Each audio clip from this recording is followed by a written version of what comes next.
Hey there guys, it's Metro. I want to drop a little video on you guys here today because we're talking about some big talent changes made in the most recent alpha build. And they're heavily restructuring the class tree for Death Knight.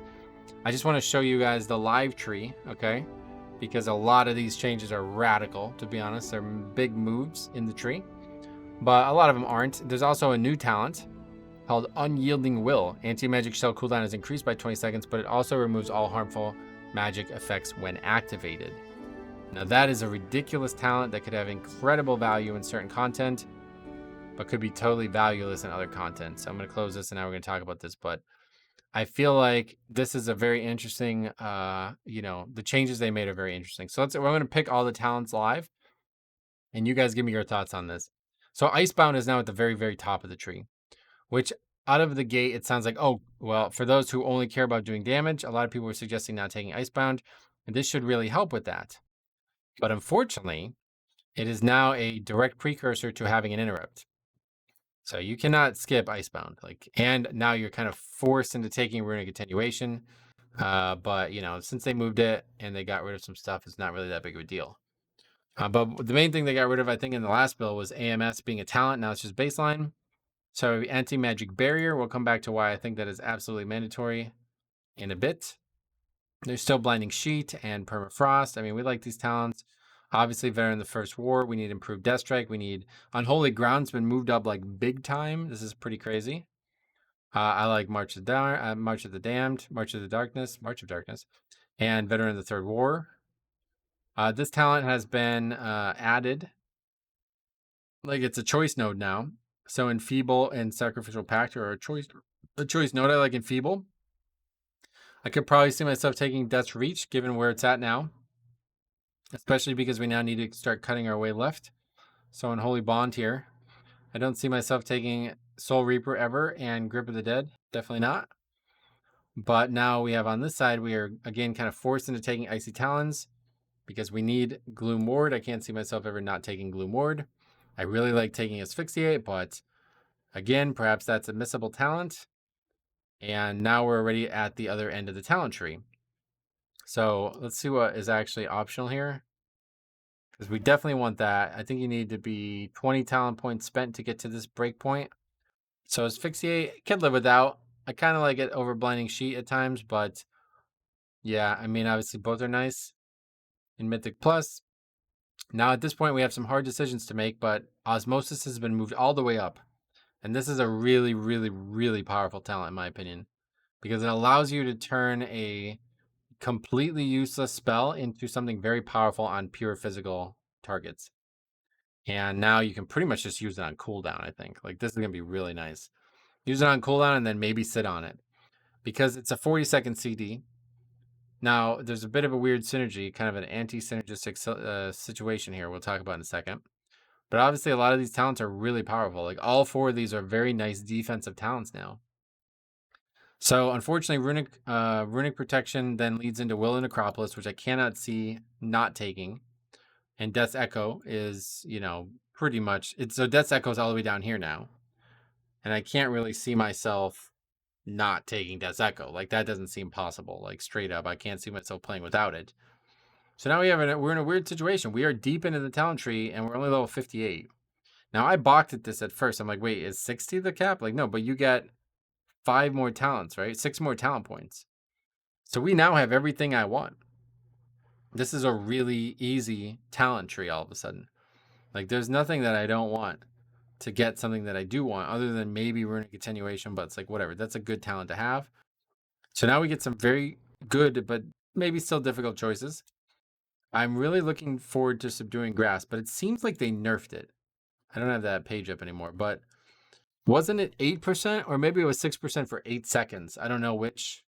I think they nerfed that. But this feels like a slam dunk because you're constantly gripping mobs in Mythic Plus anyway.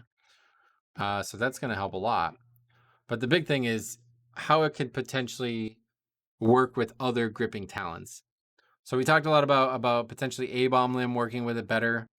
It still says on the talent that it requires them to be 8 yards away, which is super degenerate if the best way to do it is to move away from mobs so they get gripped.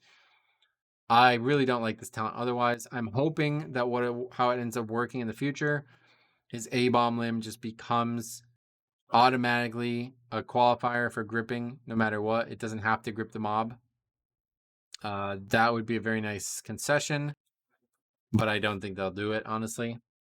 So this really puts A-bomb limb in a weird situation because now it's the only actual cooldown of all of these things, and it's the weakest talent point on that row, right? Like to compare A-bomb limb, even with this talent, to Death's Echo, it's hard because Death's Echo gives you another charge of death grip too, right? Like these talents are transformative. But most importantly, we have some very accessible talents now that before these were a choice node. Vestigial Shell and Null Magic. The previous build was a choice node.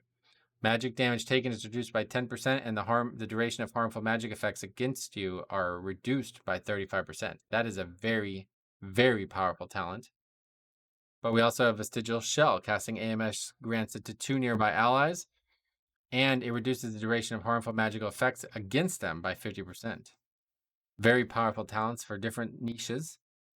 But we have the new talent, Unyielding Will. Now, this makes the cooldown longer. So it basically undoes Anti-Magic Barrier. And it also removes all harmful magic effects. There's been so many times over the years that people have asked me, does AMS remove the effects or does it just prevent them? Now you can take the talent. This question is going to get even more confusing. But is it worth it? I think there's probably going to be situations in raid fights where it absolutely is worth it. But I'm not really sure of what circumstances would occur where you would be able to remove something that wasn't also immunable, right? I don't know. Like, is there some things that could be removed by it that can't simply just be immune by it? So, like, if there isn't, then this talent's totally useless, right?